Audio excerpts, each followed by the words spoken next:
This week happens to be week number 127 on these Sutta exploration series.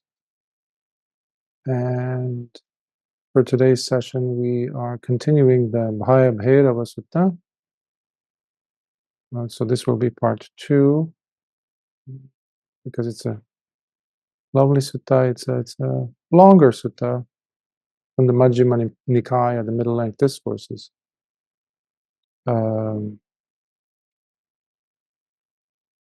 Something that came up actually yesterday on the first part of the Bhayabherava Sutta. It's been noticed that on the recording on the video, it says MN 231.1. So that's a mistake. Somehow the program that I use to do the editing and all that, to put the titles, it doesn't save. So anyhow, apologies for that. But it is Majjhima Nikāya 4. So this will be part 2 of that same Majjhima Nikāya, number 4, Bhayabherava Sutta. So once that is out of the way, I wanted to redo it, but then it would take more time to re-upload this and that, and so the suggestion was to just leave it the way it is. So we just made a note down there. So anyhow, so last week we talked about how the event took place where the Brahmin Janasoni comes, a very wealthy, well-to-do householder, comes to ask Lord Buddha. This is the first encounter that they're having where there is this dialogue happening. And Janasoni, as I was mentioning last week, was a very curious man, but he wouldn't just come up with random questions for no reason. We're so thankful that he asked these pertinent questions, at least the ones that are recorded in the suttas. So this happened to be one where he's saying, how do you or any practitioner go to the forest to, fear-causing places and still, not feel that threatened, that sense of terror, being out completely alone in the wild, desolate areas, all alone. And Lord Buddha validates that by saying, yes, indeed, that does happen. And Lord Buddha goes to his personal experience as to how he encountered that prior to becoming a Buddha. What was the processing that he did in his head? He said, so he went over so many different points in him delineating as to his observation of other recluses and Brahmins, how he would see them having longings and desires for things as they're going into the forest, as they're going to the wilderness to practice alone. He says, unlike them, they, who had those passions and desires, then they would have to be struck by their guilt, their regretful states of mind, their remorse. That inevitably brings up unwholesome states of mind. That was one example. And then he would always contrast it with where he was coming from. And he says, unlike them, I didn't have any passions. So whenever I would go, I would just drop into my sit. I would just drop into a state of calm, because I would recall that I too am one of the noble ones who don't have issues with their virtue. So when they sit, they haven't sat there by taking anything from anyone else or harmed anyone else. They're just sitting there to do the work, to train their mind. So there isn't that tension, that fighting that goes on in the mind. So he went through all of the, I think we did about 8. So we'll continue from the 9. In the sutta, you don't find these numbers. I just put them so that it would be easier for readers and listeners to follow along. Again, the PDF is available. Please do read it. So Majjhima Nikāya number 4, and let's continue because we have to cover some area. So my goal is to finish it today without taking away anything from the sutta's brilliance. So let's start.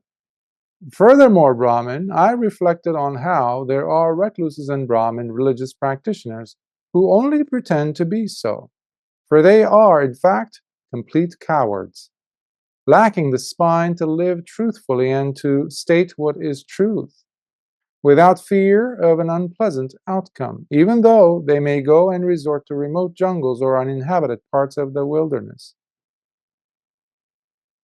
I'm always struck by, in a good way, by the straightforwardness of Lord Buddha. He didn't beat around the bush, as they say, modern terms. He wouldn't, pussyfoot. I know it's a vernacular, but to run around like very much like walking on eggshells, like a pussycat, just like trying to avoid stepping on anyone's toes. Today, we can't use these terms, calling someone out as a coward.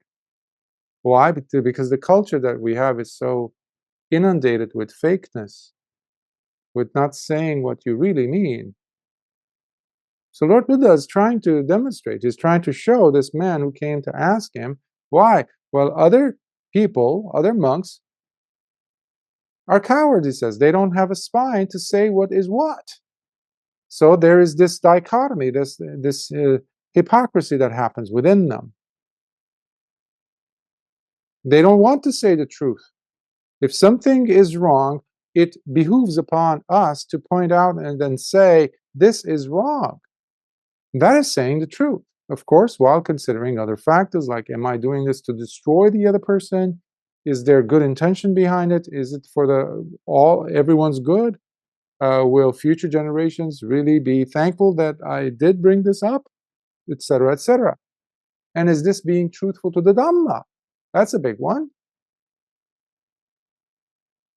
Now, as a result of having a cowardly essence and disingenuous nature, they attract to themselves similar lower states of being, such as confusion, worrisome thoughts, and other unwholesome states, which manifest in the form of threats and fears that come to haunt them night and day.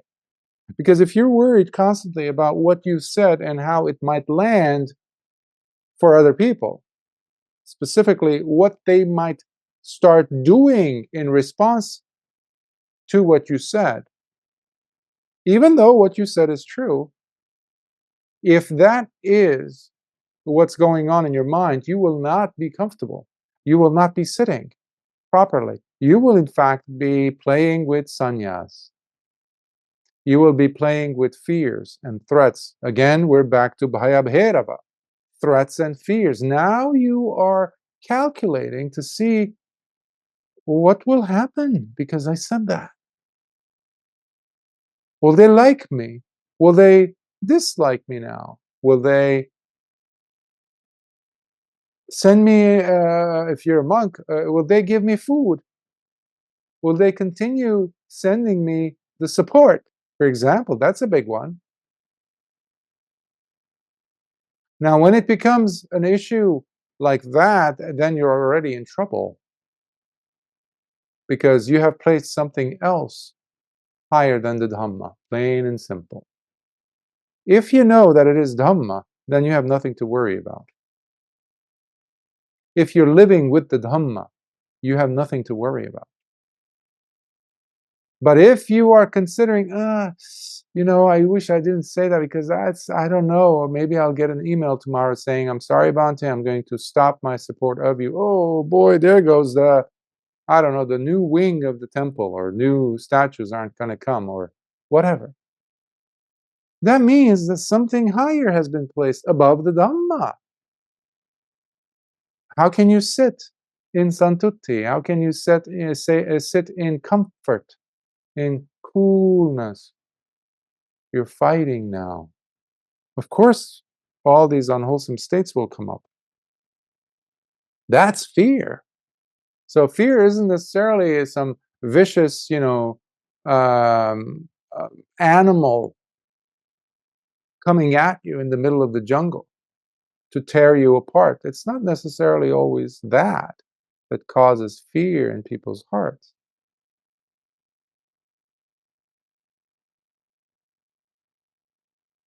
Thus, I saw that unlike those individuals who in truth are cowards and disingenuous, I, on the other hand, was living with a heart that was free from such cowardly qualities. Nor did I get shaken or become startled by anything or any situation whatsoever. So, as a result of the purity of my heart that was untouched by cowardice, I did not attract to myself any lower states of being, as the case was with those other individuals. Instead, I dwelled in the peaceful state of having gone beyond all such negative tendencies. This because I saw that I too was one of the noble ones, living in purity and courageously, without fear of anything or anyone, anywhere. Thus I lived comfortably at peace, while having gone into seclusion, resorting to remote jungles and uninhabited parts of the wilderness, experiencing restful non-agitation in the heart, remaining still, supremely confident and secure. When you're frazzled, when you're all over the place, when you're so disheveled, you're also like that in your mind, in your heart. You're in a hurry, always in a state of commotion. There will not be Dhamma there. Why? Because the mind is all agitated. And if you've been following along all this time, you see how throughout the suttas we see that that is a big problem. Agitation. We need to reduce it to nothing. So it needs to be obliterated in order for Nibbana to take place. In fact, one of the causes, if you want to call it that, even though Nibbana is the unconditioned, nevertheless, you cannot have both agitation and Nibbana. But the agitation occurs because there are sannyas to begin with in the mind, in the heart. Sannyas are things, concepts, perceptions, memories, ideas. Ideas of what should be, ideas of what should not be, possibilities. All these are images, concepts. In meditative terms, you can call them nimittas or signs. Signs. Roughly, that's what they usually translate it as. One of the things that was so striking for people to behold about the Buddha every time they saw him, especially when he was alone, and or he was doing something that is so mundane looking, like him setting up, laying out his outer robe, preparing to go to bed. And there is a sutta, a verse actually from the Theragatha, where a visiting bhikkhu is mentioning this in the verses for his Theragatha verses. And he says how beautiful it was to watch Lord Buddha take off his outer robe, the third robe, and that's the thickest part of the robe usually, especially in those days, and laying it out on the floor. So that becomes the mat, in a sense, on the ground, on the grass. And how he's folding it, how he's placing it and protecting the edges, etc., to avoid any contact with insects as much as possible and things, creepy, crawly things. But how he's describing it, simple words, but it can transport you so easily. Especially because he also adds the verse about just like a lion, he says, who enters his den, the lion entering its cave. with his back turned, completely fearless. Who's going to come and attack the lion? Who can dare? He's the king of the beasts. So is the Buddha. That's why he also is called the lion. Fearless. The lion's roar, right? Sihanada. But what is the thing which makes a person really fearless? The lack, the absence of nimittas, the absence of signs in your mind, in your heart. Those ideas we keep holding on to, perceptions, concepts, they will turn around and bite us. It's like a nasty bite we get from a rattlesnake or a cobra that you are not holding properly, meaning not from the head, from the body or from the tail. The cobra is going to turn around and just put its fangs into you. That's sannyas. Those are it. But when you have an absolute silence, then you have complete quiet. How can you get afraid in quiet when there's no more thoughts and ideas? Because the fear and the threat and the terrors are going to come. The spark for them to exist is none other than sanya. You have to have an idea. You have to have a concept to turn it into, oh, this could happen. What is that? That's a nimitta. That's a sign. That's a concept. That's a perception. A memory. A thing in the mind. But when you don't have that anymore, there's no occasion, there's no cause. The fuel is not there for fear. So Lord Buddha is saying, there isn't that anymore. So how could I feel fear? Furthermore, Brahmin, I reflected on how there are recluses and Brahmin religious practitioners who live while seeking fame, prestige, gain, renown, wealth, while also delighting in and enjoying having many possessions and wants, even though they may go and resort to remote jungles or uninhabited parts of the wilderness.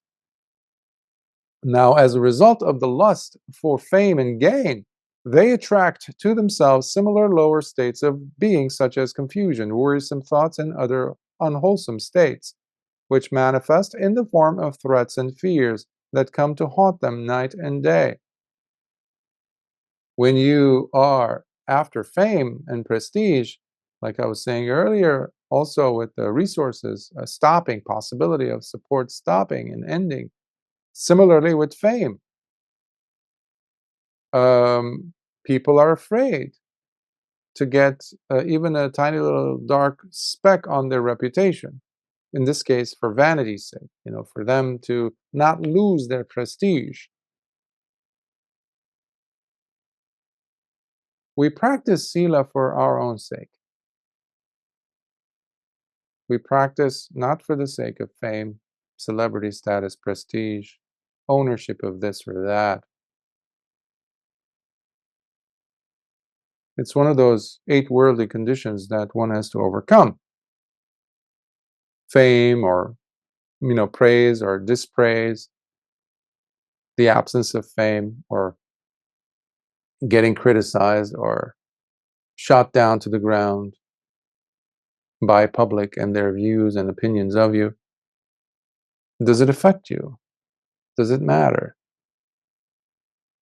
So those are very important causes that bring about fear and terror to so many people.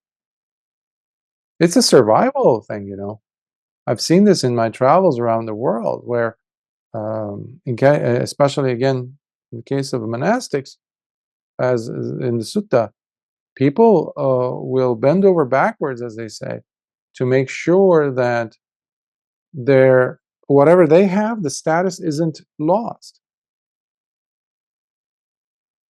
But that's not part of the path. The way we understand, the way Lord Buddha has presented the Dhamma, that has nothing to do with the Dhamma, such a mindset. So Lord Buddha continues, thus I saw that unlike those individuals who were lusting after gaining renown, fame, or possessions, I, on the other hand, was living with a heart that was free from such desires. In fact, I had very few needs, let alone any wishes at all. And that's one of the things that bhikkhu must have. That's what every spiritual practitioner, Dhamma practitioner specifically, must have. Fewness of wishes. Again, there is no necessarily a standard. One would say Lord Buddha is the perfect example. Yes, the standard. But it's very difficult to match up to that.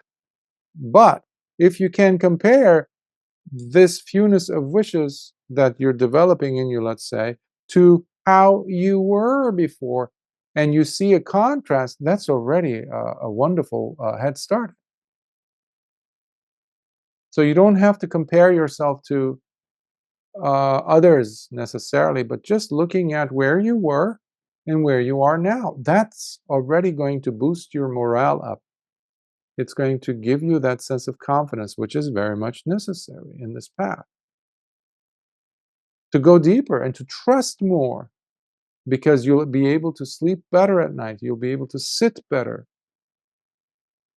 and you'll be able to do more, expand your virtuous sphere of possibilities, your morality. Your living with virtue expands its sphere of influence on different things, and all of a sudden you're noticing that you're even practicing sila in your dreams. Talk about depth. So these are not in books, these will happen to you in your life, if they're not already. So, as a result of the purity of my heart that was untouched by greed or lust over anything, I did not attract to myself any lower states of being, as the case was with those other individuals. Instead, I dwelled in the peaceful state of wishing for very little, having gone beyond all desire to obtain fame or gain. This because I saw that I too was one of the noble ones, living in purity and with fewness of wishes in my heart.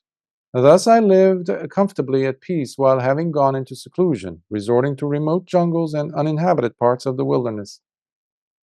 Excuse me. Experiencing restful non-agitation in the heart, remaining still, supremely confident and secure.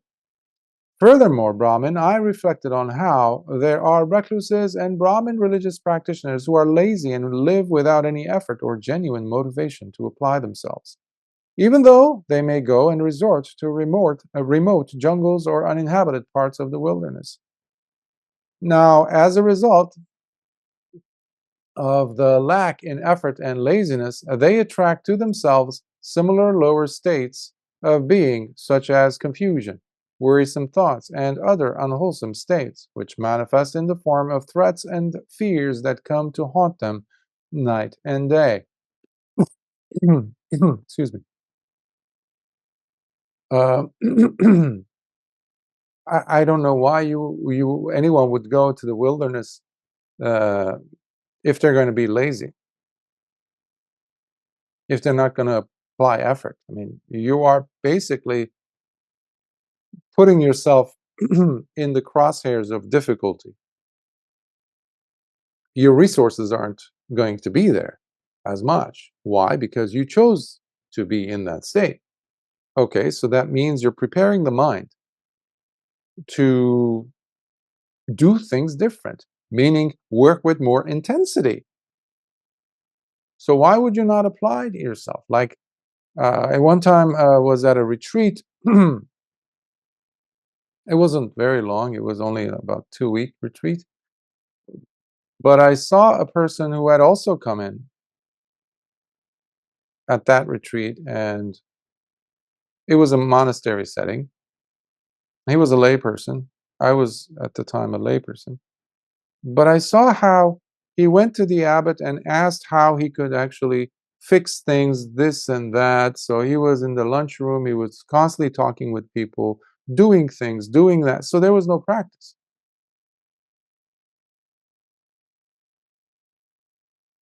A wasted opportunity. Laziness through and through. Well, the retreat setting is all about doing work because you're making a vow, in a sense, to really make this time count for you so that you can actually benefit the most. So when you go back to your life or your regular life, you're You're using whatever you've gained to deepen your life, the taste of Dhamma in your life even more, because it's so saturated. It's supposed to be, but the retreat itself, the forest itself, wilderness itself is not going to give you anything. It might give you fears and terrors or threats, right? But it could give you so much more. Most of the life that Lord Buddha lived was in the forest. You know, people forget sometimes that he was born in the forest among trees. He attained under a tree in the forest. He taught the Dhamma in the forest. And then he died in the forest among trees, among two sala trees. Seclusion, seclusion, seclusion, out in, one would say, the unnatural setting of a house. Why? Because it brought up so much in them, in the practitioner. So there's that efforting, it's a present continuous progressive verb that's necessary. However, I saw that in contrast to those recluses or Brahmin religious practitioners, whenever I moved away from the world by resorting to remote jungles or uninhabited parts of the wilderness, my heart was free from laziness, nor did I lack in effort. Therefore, I lived without any confusion in the mind, as I secluded myself with a heart that was free from laziness or lack in effort.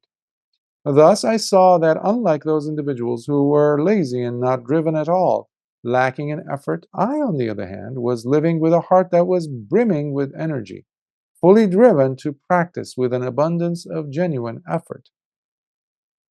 So, as a result of the purity of my heart that was untouched by laziness or lack in effort, I did not attract to myself any lower states of being, as the case was with those other individuals.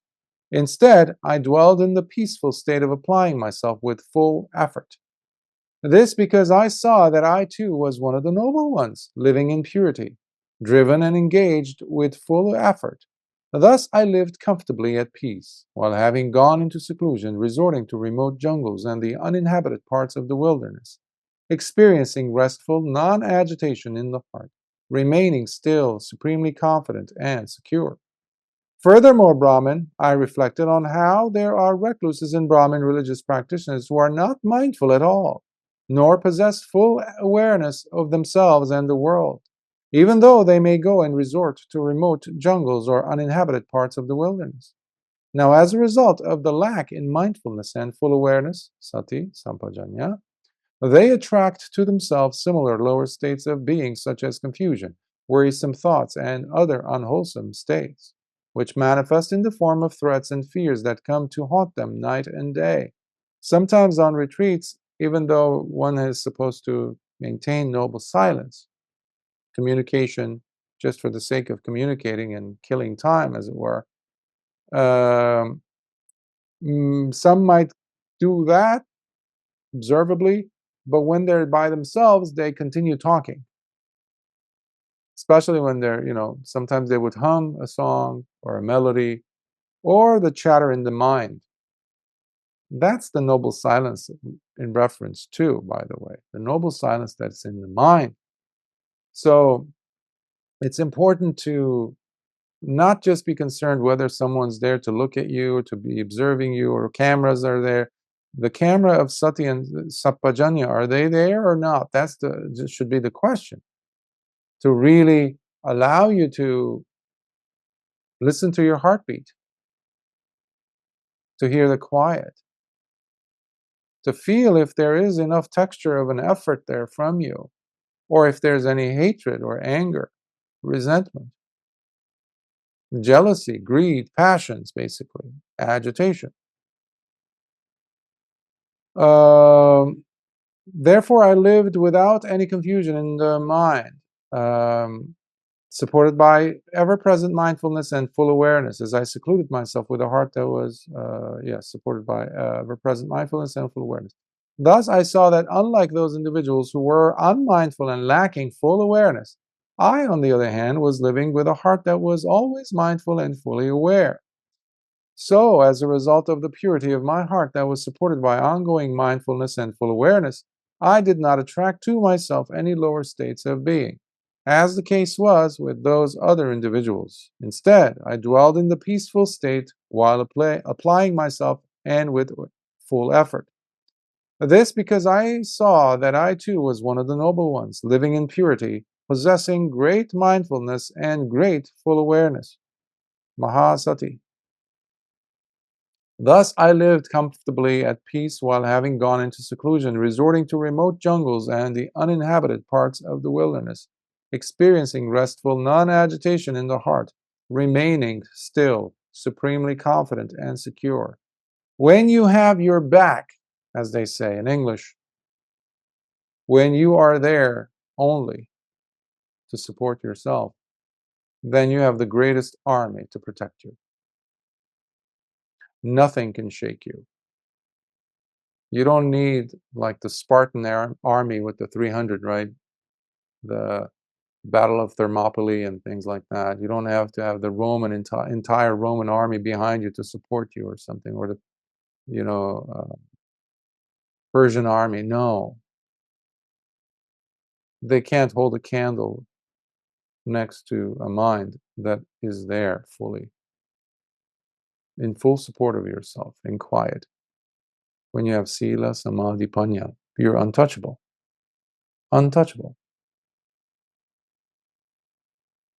There was an arahant once in the forest, and a bunch of thugs, murdering thugs, come in, and they had just robbed something, a caravan or a village, and they were murderers also.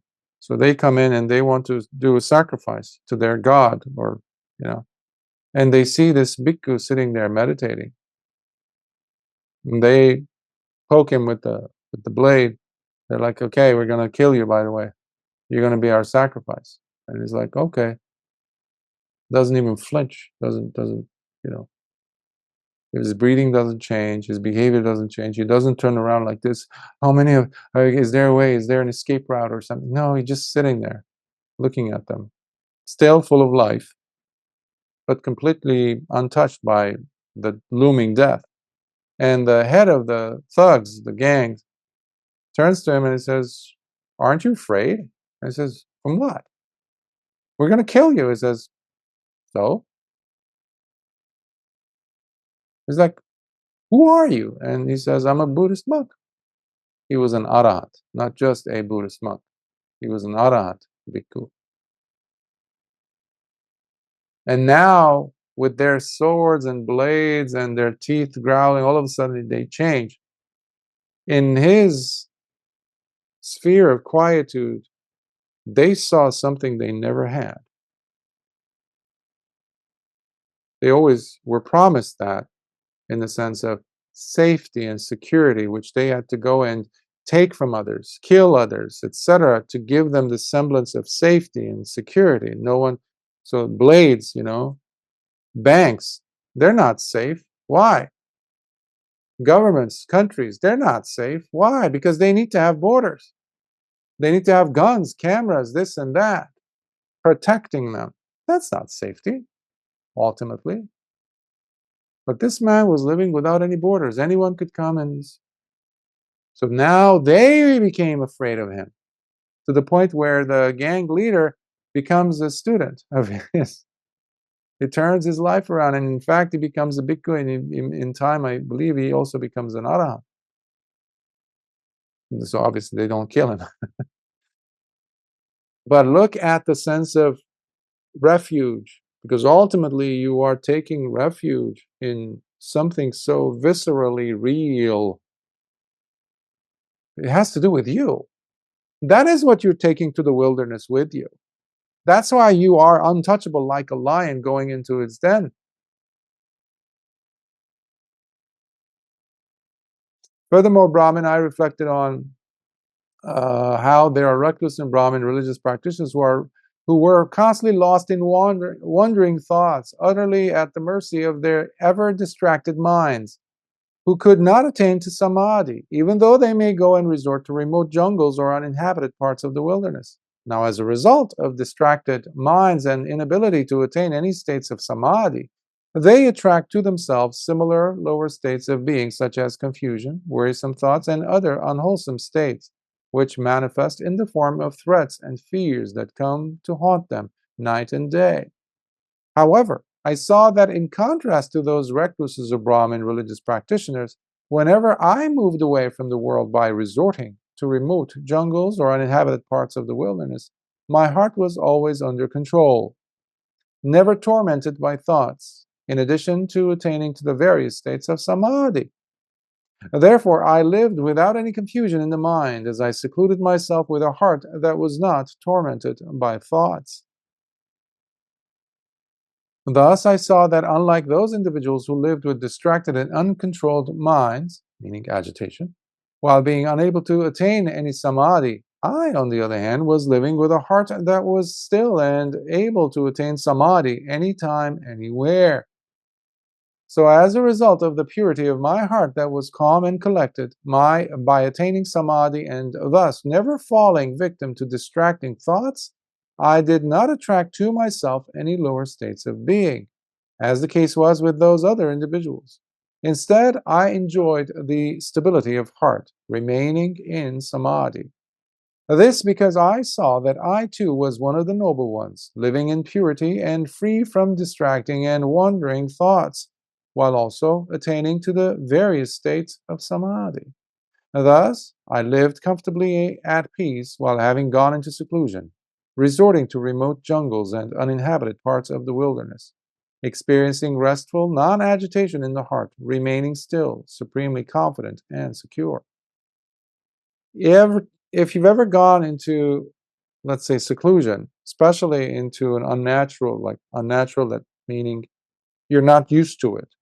If you're a city boy and you go to even into a local, city park where all of a sudden people are not there to walk on the path and you're just alone for a little while, even sometimes people's blood pressure rises. They feel afraid, unknown, and all of a sudden the negative scenarios start playing. Oh, I wonder if some thugs will come in and try to rob me, or something might come out of the woods over there and attack me. That's a normal reaction because it's also part of the survival instinct. So now you're on high alert. Blood rushes down from the brain down to the leg muscles, to the heart. You're not thinking about the body is not actually doing any work with the digestion as much. Why? Because you're on alert. Because any moment something happens, you need to be rushing out of there. It's part of the fight or flight or freeze reaction of the body. So the fear that we get in the wild first, and when we first go in there, that is, um, it needs to be also understood. So we need to lessen it. There's a lot of good self-talk going on, like Lord Buddha said, well, I have nothing to be running away from. I have no passions, I have no fears, because I've lived with virtue. I'm not here scheming something to harm someone, take something from someone. I'm here to pursue the path by calming the mind, calming myself, and to become fearless. That's a noble cause, a noble mission. Already you doing that self-talk slowly eases that fear. This is important for us to do. Even when you're walking around your house at night when everybody's asleep in the dark, part of that can actually become activated, that fear. There it is. That's your wilderness. You can practice there as well. Just some thoughts. Furthermore, Brahmin, I reflected on how there are recluses and Brahmin religious practitioners who are inept, stupid, clumsy, and quite dumb, even though they may go and resort to remote jungles or uninhabited parts of the wilderness. Now, as a result of foolishness and ineptitude, they attract to themselves similar lower states of being, such as confusion, worrisome thoughts, and other unwholesome states, which manifest in the form of threats and fears that come to haunt them night and day. Some monks in the past Interestingly enough, the example that comes to mind is of a Westerner monk going in Asia. And perhaps they were inspired by the stories they've read about, you know, Arahant bhikkhus in the past, living in the jungles. They would go looking for trouble. They would go, let's say, if they hear a tiger's, you know, growl or something, or an elephant, they would see an elephant. They would go to the elephant trying to test their faith, trying to test their Dhamma. And as a consequence, they would end up in trouble because Lord Buddha, you know, when he dealt with that drunk elephant charging at him in that narrow street, and by giving him metta and stop the elephant in its tracks, don't expect your level of metta to be like that. Or, you know, maybe it is, but don't go testing it. And there was a monk, a Westerner monk, who actually tried that, and to his disappointment and pain, he got stomped on by the elephant. So it was, you know, it's terrible. Fortunately, he survived, but he had to suffer for it for a long time until his death, many, many years later. But the forest or the wilderness can also cause people basically to do foolish things. Like when you see a rattlesnake in the wild, in the desert, you don't go and poking at it or saying, "Oh, I'm going to give it metta so that it comes and crawls into my lap." It's a rattlesnake. It's rattling its tail to tell you, "Hey, stay away from me."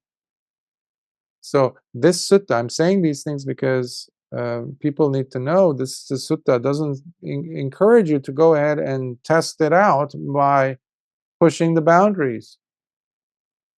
Being wise is necessary. Lord Buddha is saying, don't do any foolish things.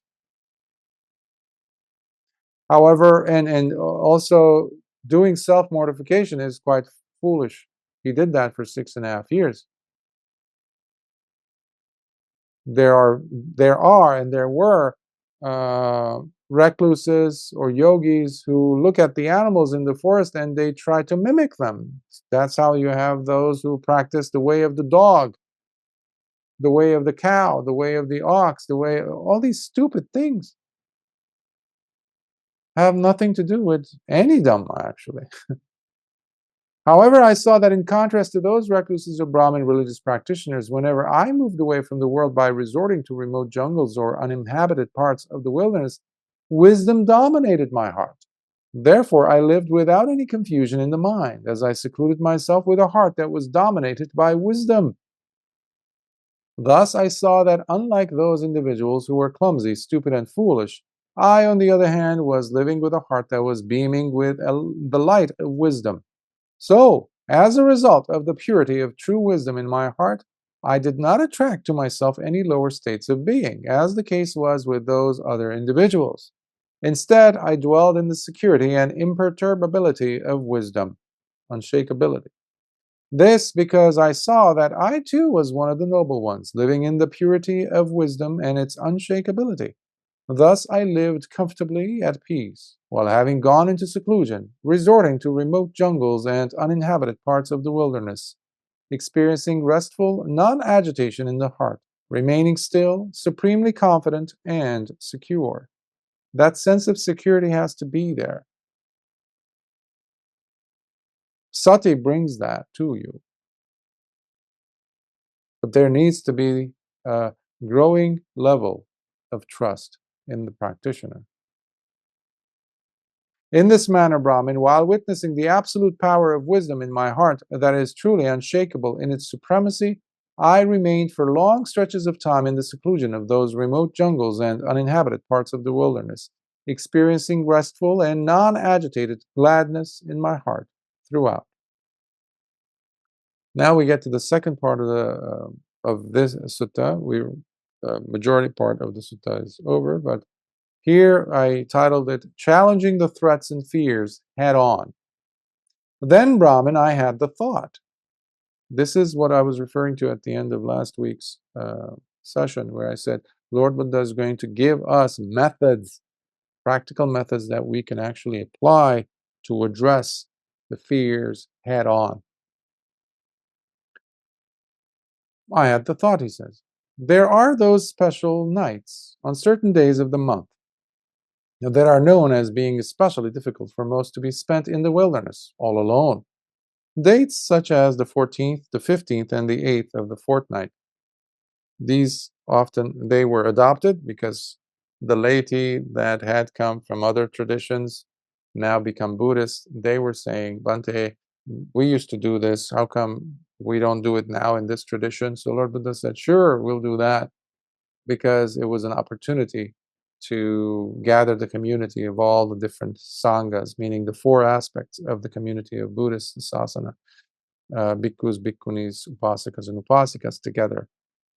People would practice for at least a day. So these are the uposhatas or uposata that were already in practice, having to do with the moon, new moon, full moon, etc. So traditionally, just as the case has been in folklore in different parts of the planet, different cultures, so was the case in India. So they used to attribute a special significance for these dates. Well, because the moon, in luna, right? In Latin, luna, which is the moon. Lunatic comes from that term because people would act weird in parts of Europe. That's where we get the term lunatic. Oh, he's a lunatic. Oh, she's a lunatic. In the 70s or 80s, they did a test to see whether there's some validity, and they were surprised because the numbers of admissions into the ER in New York City skyrocketed during certain parts of the year on the full moon day. So whether people knew it or not, it's an interesting concept. But anyhow, Lord Buddha is saying, well, because those dates were significant, let's see what he says, what he did with them. Now, what if I intentionally head out into the wilderness and remote uninhabited places in the forest where there are abandoned, fear-inducing temples hidden within the darkness of the woods and the trees on those days, Perhaps then, while pushing myself into those areas on such ominous times, I might be able to encounter threats and fears. So he's like basically saying, let's bring out the fear in full blast. Let me put myself in the middle of that. So later, I did resort to those areas deep in the forest on those specific days of the month. Now, while I was staying alone and secluded in the darkness of the forest, I would hear certain sounds or screeching noise, such as twigs being broken or dry leaves being stepped on, as if there was someone approaching. But upon looking at what it was, I would notice merely a dead branch that had fallen from the trees. What a disappointment, right? All that hoopla, that agitation in the heart, they're like, you see, it was a twig, it's just like a leaf coming down dry, hitting some of the branches on the way down. Or some wild animal or a peacock that would simply be passing by or visiting me there in that remote place. I love that this paragraph somehow survived 26 centuries because there's so much life here, so much down to earthness, if you will. Like, who cannot relate with this? If you've ever gone into the forest alone at any point, this is what happens 99.9% of the time. Then, Brahman, I would ask myself, so is that what is called the approach or experience of feeling threats and fears? So is that it? That's how it works. So he is observing the way the mind works. That's why he had wisdom with him. Then I probed further the matter while thinking, why is it that I'm always anticipating or inviting towards me and almost expecting some type of a threat or fear to come up and overwhelm my heart? So he's saying, So I'm sensing, in modern English terms, in psychology, we have the term anticipatory dread. Basically, that's what he's saying. So you're anticipating the fearful, the dread thing, the dreadful thing that might be coming up, the monster in the closet type of a thing. And I determined, it would be so much better to simply get rid of that threat or fear the very moment it comes up. So let me simply stay with what is happening, sati, sampajanya, without adding anything to it, meaning no nimittas. You're not adding any substances, any secret recipes of sannyas into this, to whatever is happening. Neither anticipating nor inviting towards me any thoughts of fear. So he's being a realist. And if it so happens that it does arise, then I will face it at that time, but not before. Otherwise, fear would dominate my heart. I think I mentioned this before. One time I was in New Zealand. I was at the top of a hill, and there was this beautiful stupa. And I decided to spend the whole night outside in the open with nothing supporting, nothing around me, 360, like around me, 180, actually 360. And it was very windy, it was very cold, and I didn't know the terrain. All I knew was the stupa.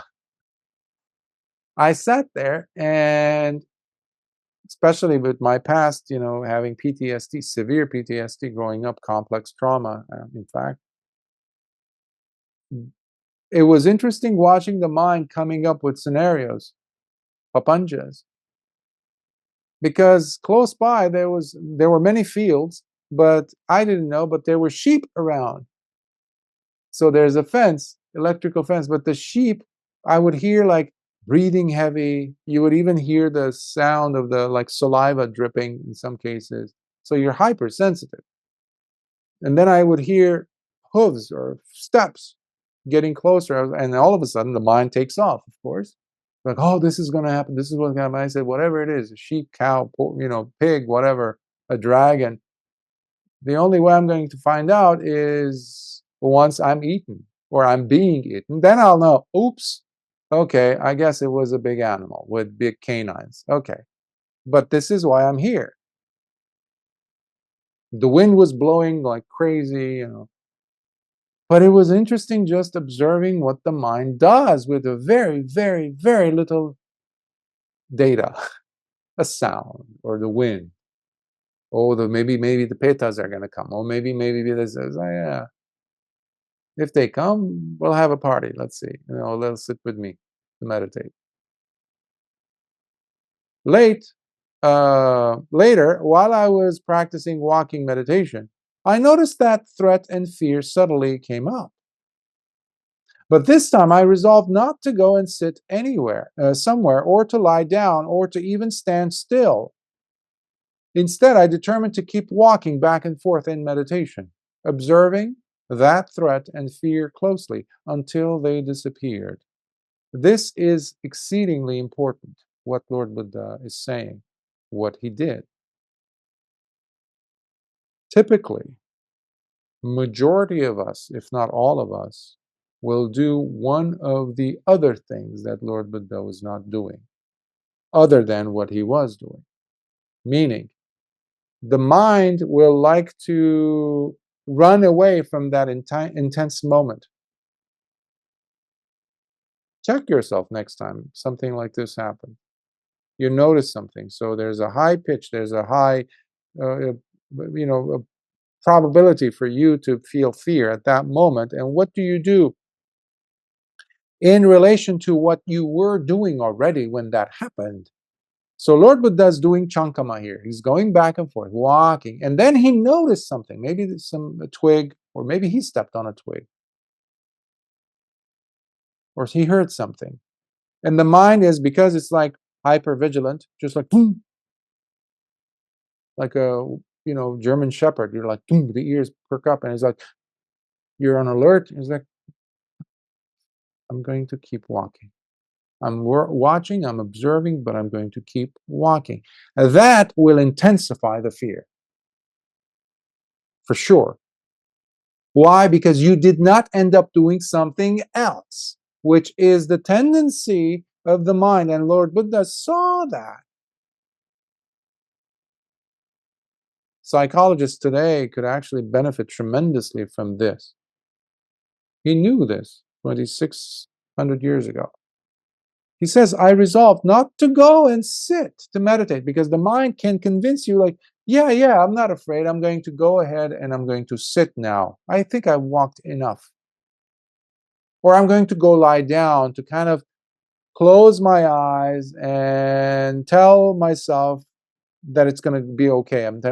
No, these are all running away from that huge potential of learning. Then, while I was practicing standing meditation, one of the 4 poses, right? 4 postures, I noticed that threat and fear suddenly came up.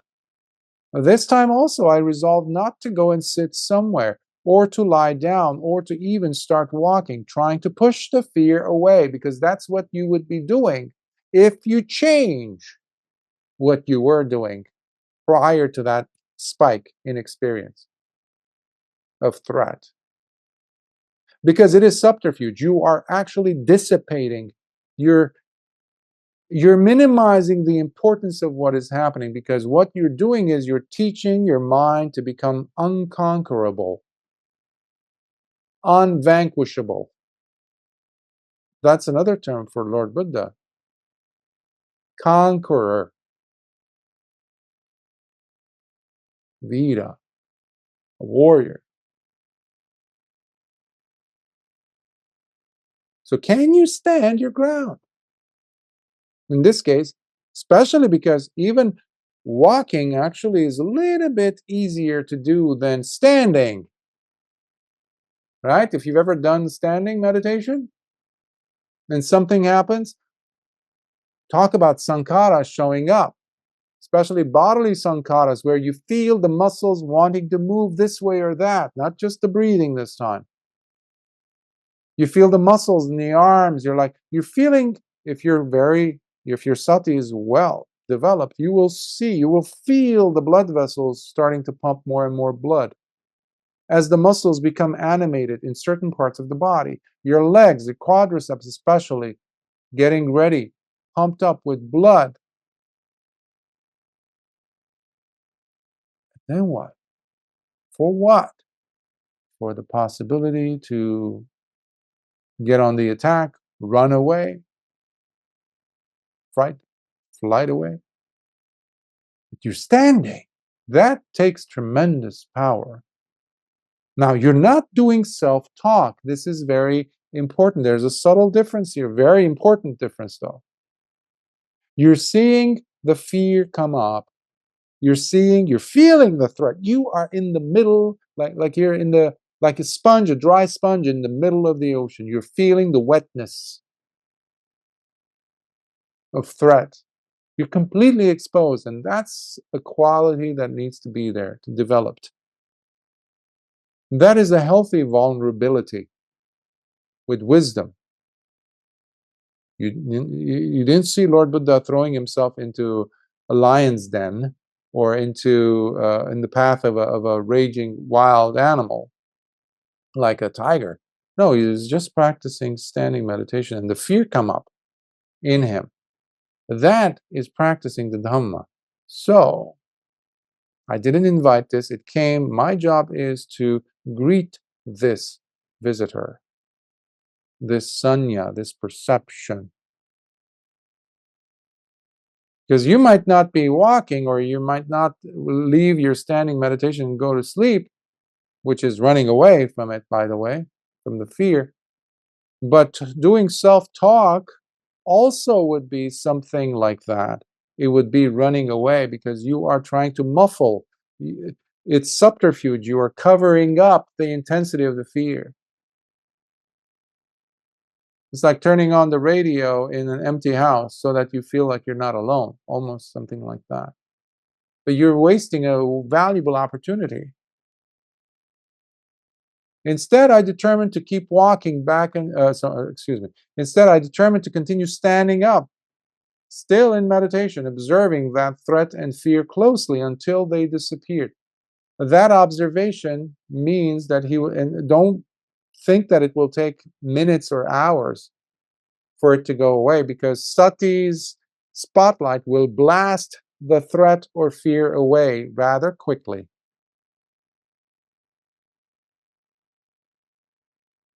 Then, while I was practicing sitting meditation, I noticed that threat and fear suddenly came up. However, this time again, I resolved not to go and lie down, or to get up and start walking, or to stand up, still in meditation, in an attempt to try and push the fear away. Instead, I determined to continue sitting in meditation, unmoved, while observing that threat and fear closely until they disappeared. So he resolved not to move, not to budge from his sitting this time. That's the third posture. Later, while I was lying down on my side in meditation, I noticed that threat and fear suddenly came up again. However, this time also, I resolved not to get up and sit in meditation, or to start walking back and forth, or to stand up, still in meditation, in an attempt to try and push the fear away. Instead, I determined to continue lying on my side in meditation, unmoved, while observing that threat and fear closely until they disappeared. Now Lord Buddha talks about his meditative attainments. Now, Brahmin, there are recluses and Brahmin religious practitioners out there in the world who are quite delusional in their thinking and practice of meditation. While holding on to a wrong and lopsided view of life, when it is nighttime, they look upon and perceive it as if it was daytime. And when it is in fact daytime, they perceive it as nighttime. Therefore, I declare such thinking and mode of meditative practice utterly delusional. For this reason, when it is nighttime, I do not look upon it as something else other than nighttime. Similarly, when it is daytime, I experience and know it as daytime, which is what it factually is. This is also part of the self-mortification technique, by the way, where the person, well, the circadian rhythm is completely gone. The person is definitely not healthy, but they are torturing themselves to give themselves the idea that they are, in a sense, better, true practitioners, because they're doing what is not easy or what is normal for most people. Why? Because they are active at night. When you look at it biologically, they might have had actually hormonal dysfunction. So these things were going on at the time also, because the body's natural tendency is to want to fall asleep at night, even for a few hours. That's why Lord Buddha said in his fourth posture, which meant that he was exhausted from his practice for hours, so he would lay down on his right side and determine that he would get up, let's say, in 2 hours or 3 hours, and he would rest the body, the spine, and then he would get up again. So in this case, these people do it the opposite. They sleep most of the day, and they are awake at night. Therefore, I declare such thinking and mode of meditative practice utterly delusional. For this reason, when it is nighttime, I do not look upon it as something else other than nighttime. Similarly, when it is daytime, I experience and know it as daytime, which is what it factually is. So you see, Brahmin, if there has ever been someone who can accurately and unmistakably be declared as the singular being, the one who appears in this world for the welfare and benefit of countless people, bringing good fortune, happiness, and joy to the many throughout existence, pervading a sense of soothing contentment and delight upon both devas and humans, then the only one deserving of that declaration is none other than me. Lord Buddha, you can call that a Sihanada, a lion's roar, by the way. In this way, Brahmin, my relentless effort and persevering energy have been undaunting, non-stop, with ever-present mindfulness firmly established, as it lucidly streams through everything being experienced, with the body constantly relaxed in its tranquility and always at ease, while my heart is constantly collected and settled, as it permeates that singular flavor throughout. so sharp, so bright. Nothing escapes his mind. Thus, Brahmin, by secluding the mind from all things dealing with sensuality, I turned my attention inwards and became secluded from sensual pleasures. Secluded from unwholesome states, I entered upon and remained in the first jhana, which is accompanied by thinking and pondering, while experiencing a strong flood of spiritual joy and ecstasy, all resulting from such seclusion. That was the formula for the first jhana. Then, Brahmin, by stilling the mind further and without struggling, I turned my attention away from discursive thought by not engaging with them any further, as I came to experience the disappearance of both thinking and pondering. In this way, I entered upon and remained in the second jhana, which continued to be accompanied by a strong flood of spiritual joy and ecstasy that are the result of the growing and stable collectedness of the heart of samadhi. Then, Brahmin, by going deeper in meditation and without holding on to anything, including the experience of spiritual joy, I witnessed it begin to vanish and totally cease.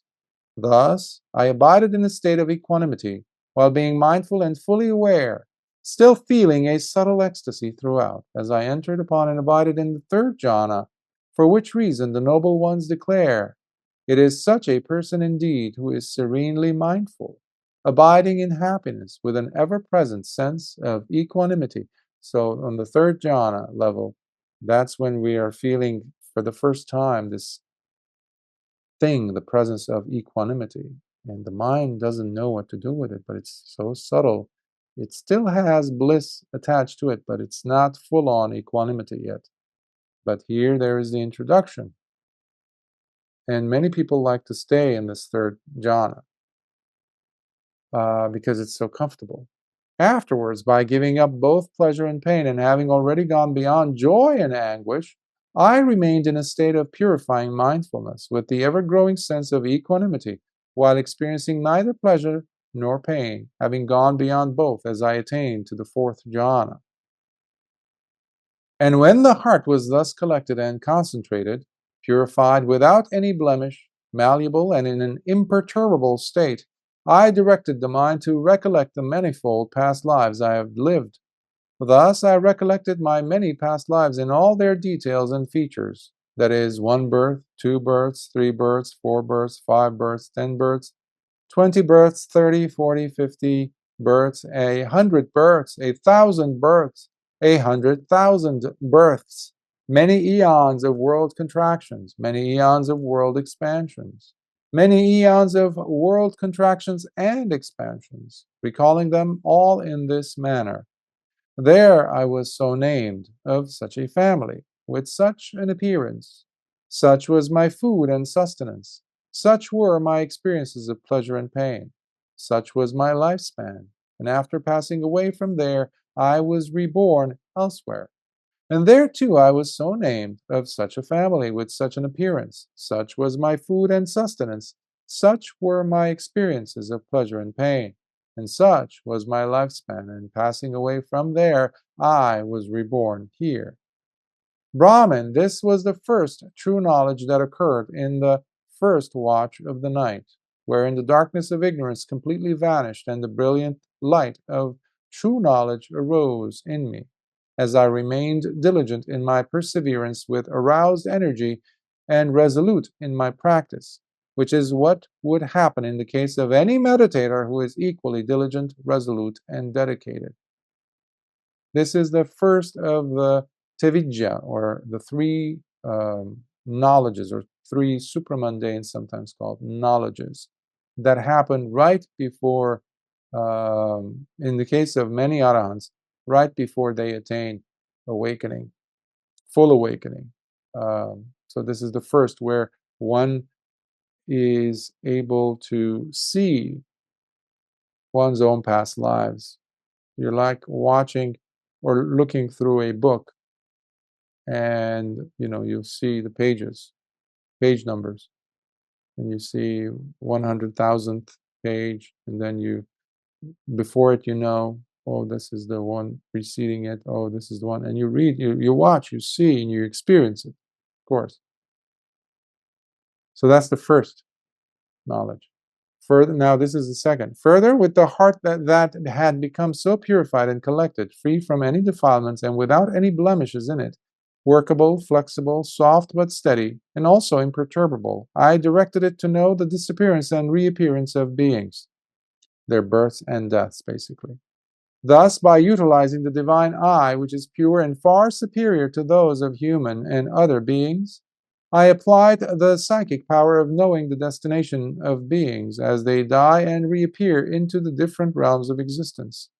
Thus, I clearly saw all types of beings dying at the end of life, whether being reborn into exalted or miserable states, beautiful or ugly, fortunate or unfortunate, as I witnessed by seeing directly and therefore understanding clearly how beings pass on to different states according to their actions. And thus I knew that these beings who behaved badly through their bodily actions, their speech, and their mental actions, being disrespectful towards the noble ones, while grasping onto their wrong views, on account of their wrong views in action, with the breakup of the body after death, are now reborn into a state of misery, utter deprivation in a bad destination, in evil states, and in the hells. Most people cannot see, of course, beings who are being reborn in hells or in the heavens, but you can see your neighbor's son or your neighbor or somebody related to you. You notice certain features, bodily features, or you see someone born in poverty. They don't have to be close to you. Somebody who is born blind or has a big scar on their face, and nothing happened during childbirth or while in prenatal state that would cause that. Or they would be born with, hands that don't work. Or they're unable to have children, for example, as adults themselves. If you're coming from a Western, monotheistic Judeo-Christian type of a religion where there is a God who is responsible for all phenomena, then you would attribute it to, yes, it was God's will, this and that. But when you come to the Dhamma through practice, one gets to see these things and understand these things, and you see that no, it's one's own karma that is responsible for these things. No one is sitting there, no one is actually dictating. Even one of their children becoming blind while the other has functioning eyes, beautiful eyes. But what's wrong with that one over there? Why? Well, they blame it, the ghost, the scapegoat is God or some other. No, it's the action. That can relieve so much tension in people's lives and so many awkward moments of trying to come up with some meaningless explanation that don't do anything for the person who doesn't have those eyes. So the actions are so clear for the person to see through the effect of the action. You don't see the actions first off, and you're seeing the body. Oh, wow. Or this person works so hard, and they're good people, they're virtuous even, but they cannot earn a living proper. They can't save money because somehow bad things happen to them. Actions committed, sometimes way, way, way in the past. We did a few weeks ago, Mahakamma Vibhanga Sutta, where Lord Buddha was getting into more details as to what happens there with the kamma, intentional actions. Therefore, with the divine eye, which is far superior to those of human beings and other animals, I saw clearly beings dying at the end of their life and being reborn into either exalted or miserable states, beautiful or ugly, fortunate or unfortunate, as I witnessed by seeing directly and understanding clearly how beings pass on to different states according to their actions. Brahman, this was the second true knowledge that occurred in the middle watch of the night, wherein the darkness of ignorance completely vanished and the brilliant light of true knowledge arose in me, as I remained diligent in my perseverance with aroused energy and resolute in my practice, which is what would happen in the case of any meditator who is equally diligent, resolute, and dedicated. And Lord Buddha's statement has, of course, as all of his statements have come true when you look at countless times where arahants, bhikkhus and bhikkhunis make the same declaration of the tevidya, or the three knowledges that they too experienced as arahants. So this path is the only path where you have the founder of a religion experiencing things, and then their own students are able to experience the very same things with the method that he has provided. Step-by-step guide, systematically. You do this, you will get this result, Lord Buddha is saying. This is not something that's only happening with us, Buddha is saying. No. Arahantship is the same, whether one is a Buddha or an Arahant, not a Buddha. Later, as the heart continued dwelling in that purified and collected state, free from any defilements and without any blemishes in it, workable, flexible, soft but steady, and also imperturbable, I guided it towards directly knowing and seeing the very destruction and elimination of all contaminants of the heart, the asavas. This is the most important knowledge that arahants are interested in. But the other two help. But this one is the most important, which tells the arahant that they in fact are arahants. Thus, I directly and finally knew and saw clearly as it truly is. This is suffering. I directly and finally knew and saw it as it really is. This is the origin of suffering.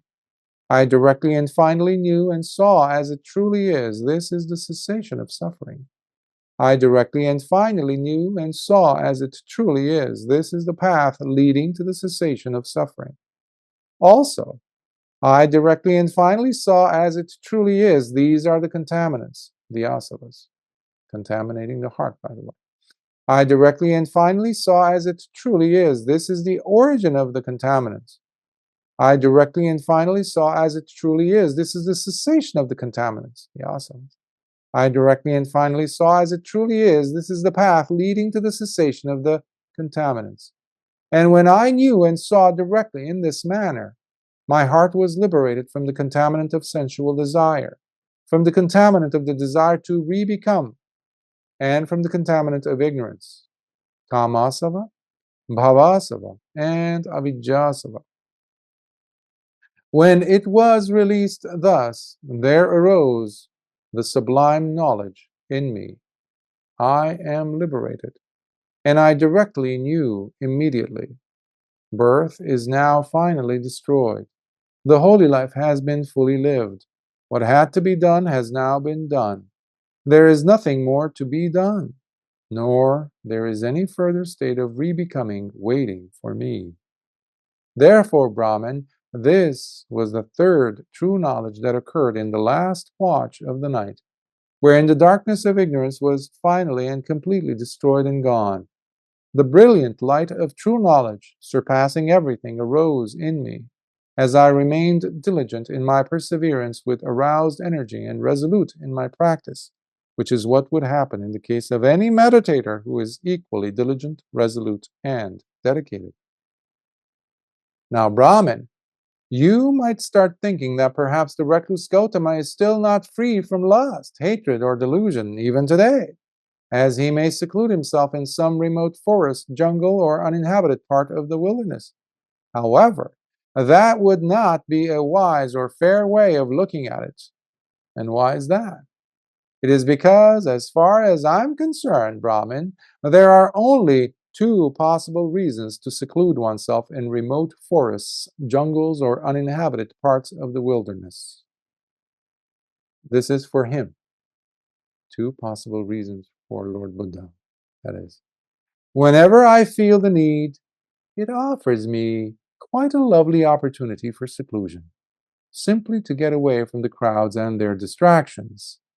And secondly, to extend my compassion towards future generations of practitioners, us. who will also seek to attain the deathless by encouraging and showing them the right way of practice. Lord Buddha spent 45 years of his life teaching, guiding, exemplifying the Dhamma, being the Dhamma for us. For us now, living in the 21st century, in our own neck of the woods, as it were. He did that for us, so we can be moved to come out of our ditches, our own inertia. If he did it, we can too.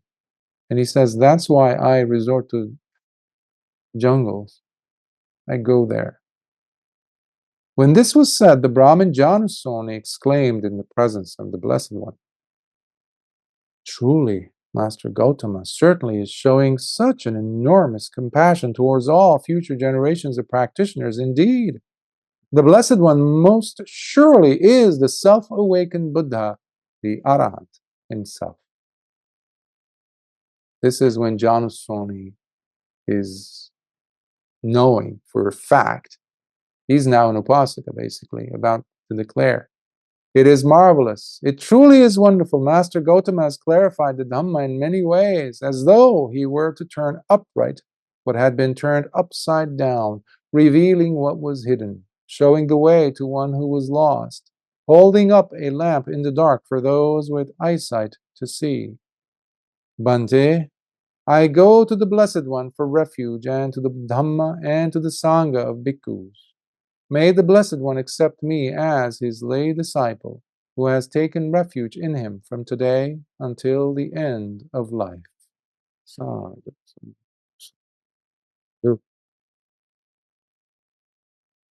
Powerful sutta.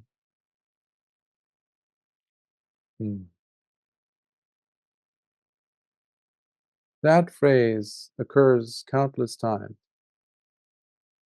where you have individuals who come, whether lay people or monastics even, who come and say to Lord, when they have that spark, they finally get it. They really were on a quest to know.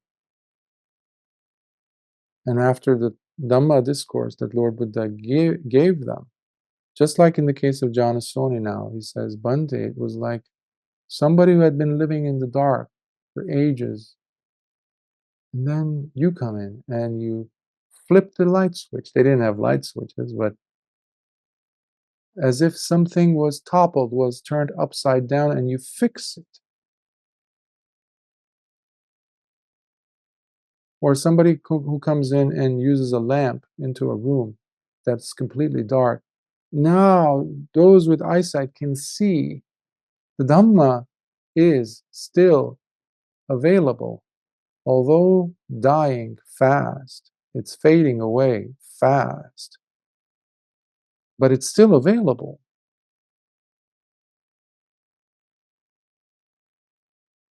What are we doing with it? Your life is not limitless. Your life is not unending. It is not permanent. And the good things that you currently have are definitely not permanent. Starting with your health, well, starting with your life, you still have a life. Resources, etc. So may these suttas really enliven your practice, enliven your sense of joy in you, enough so that you invest so much of your time, at least, to practicing sati, to practicing sila, to know what is Dhamma, what is not Dhamma. What we have today is a world, especially in the case of those who are within the circles of Dhamma in one form or another, or those who call themselves practitioners or those who do not. What is happening is many people are thinking that they're on the path. It's just a little bit of time that's necessary. Well, there are as I was mentioning it to another student, there are the 7 purifications that we have to go through. By simply practicing sila, even genuinely, don't expect the Dhamma to just reveal itself to you, for Nibbana to take place. Why? Because you have sila, and yeah, let's say you also practice dana, etc. You practice meditation, and that's it. It should be enough. You have enough qualifications to enter through the gates of Nibbana. There's no such thing, by the way. That awakening. Simply because you have genuine practice of sila and this and that. No, there needs to be growth in the other purifications. Let's take it for granted that the first purification is there. You have virtue firmly established. We still have to refine our view. We don't have that. Many people don't have that. There's other layers of the purification. And by the way, we've done a sutta, one of the earliest suttas in this series, the Ratavinita Sutta, the relay race chariot race, where you had both venerables, Bhantes, Sariputta and Venerable Punnamantaniputta, having this beautiful dialogue, question and answer. Ratavinita Sutta from the Majjhima Nikāya, where they go over these purifications. So doing sila is not going to cut it.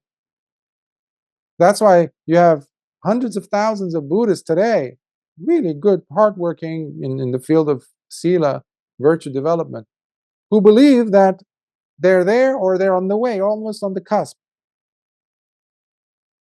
They don't have the view. They definitely don't have the view, the understanding of what is Dhamma from what is adhamma. And that's why that's the big trap that many people get fallen into, the snare. Because even sila can become a trap if there's a lack in wisdom. That's why wisdom is number one. Even dana becomes a trap if there is no wisdom. There's irresponsibility. And what kind of dana are you doing? To whom? Why? For what reason?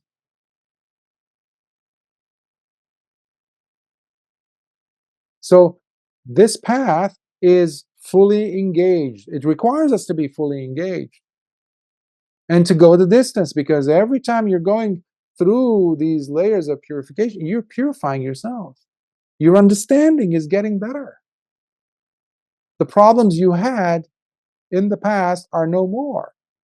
Why? Because there's a clearer understanding of what your life is, because your life and the Dhamma have to be the same, ultimately. You don't do Dhamma like doing your job, even if it's a career, not a job. You love it so much. Even that is somewhat separate from your life. That is not the case with the Dhamma. Even your children, if you have any children, your family, they're your blood, your DNA, or your parents. There's still that separation between the two. That is not the case with the Dhamma and your life. One and the same.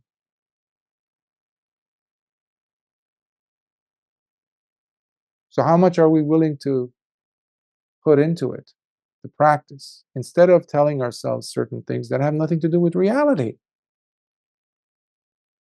And for that, the understanding of impermanence really can propel you in the right direction. The urgency.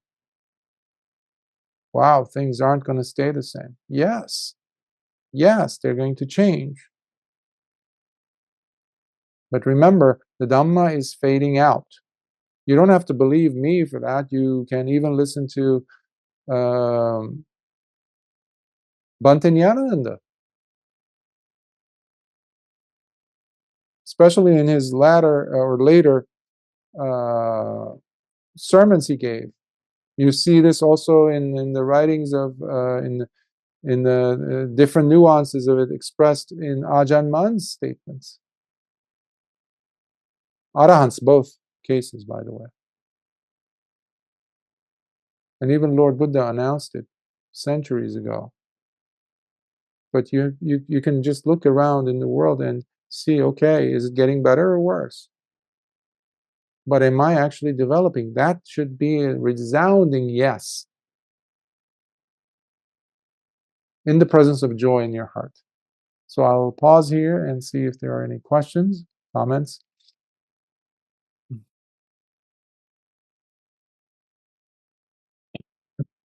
Bhante, I know that we don't have to say thank you, and I know that you already know that we're very grateful, but it's so obvious how much effort.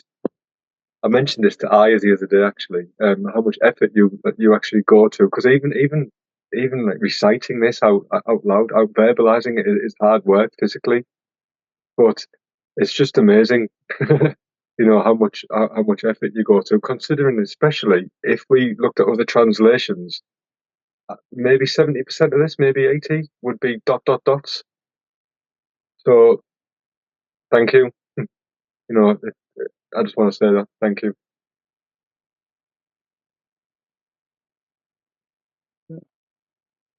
The Dhamma is such a big, big gift for all of us.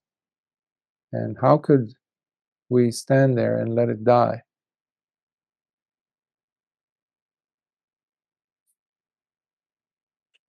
For some of us, we will flip our life around completely, pull it at its roots, and just, because it's so life-giving, the Dhamma. My mother didn't give me birth, the Dhamma did.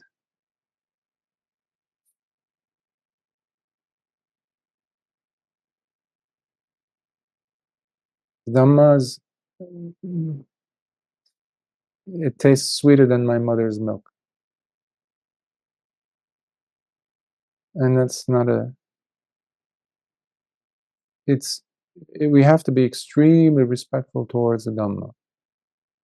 And to look at the Dhamma, what is being said? Is it, in the case of translations, etc.? Well, we have to use the body, you have to use this life wisely. Lord Buddha keeps saying, right? That's what we see throughout the suttas. So whatever capacities, whatever tools each of us has, we have to make sure that it might be a smile you give to someone on the street, but that smile comes from the Dhamma in your heart. And that might completely change that person's life. They never might have heard about the Buddha, or who he is, or who he was, or whatever. But you gave them life. You gave them a depth. And the words are just words, but we have to look for the Dhamma in whatever remnants of words we still have somehow. But there is the open channel, and that's called your chitta. You always have access to the Dhamma's truth. And the suttas have them, irrespective of how many dots, ellipses you might find. You just have to spend some time meditating with it. And my efforts here, I'm doing my best, my small part in trying to sustain the Dhamma as long as I can. Fight that fading out period to improve the chances for us to still have that. And unadulterated, pure as pure as possible, and focusing the attention back to the practice. So I'm glad that it's helping.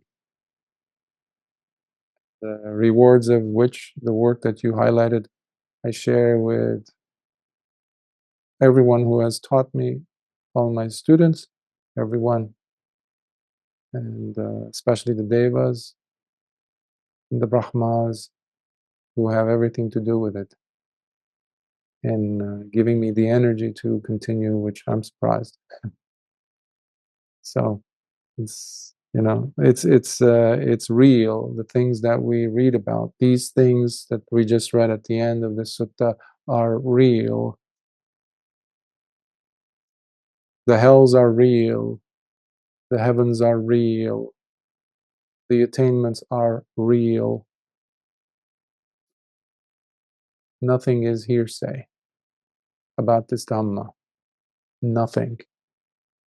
And if it is, then it's not Dhamma that we're talking about that Lord Buddha taught. Some other junk that somehow creeped in. So anyhow, if there are no questions, comments, all right, let's transfer some merits. Akasatha chabumata deva nagamahidika punyantang anumoditva chirang rakhantu lokasasanam. Akasatha chabumata deva nagamahidika punyantang anumoditva chirang rakhantu desanam. Akasatha chabumata deva nagamahidika punyantang anumoditva chirang rakhantu mam paranti. Sadhu, sadhu, sadhu. May you all be well, safe, protected by the blessings of your virtuous actions, but also by the triple gems, unmatched power and blessings.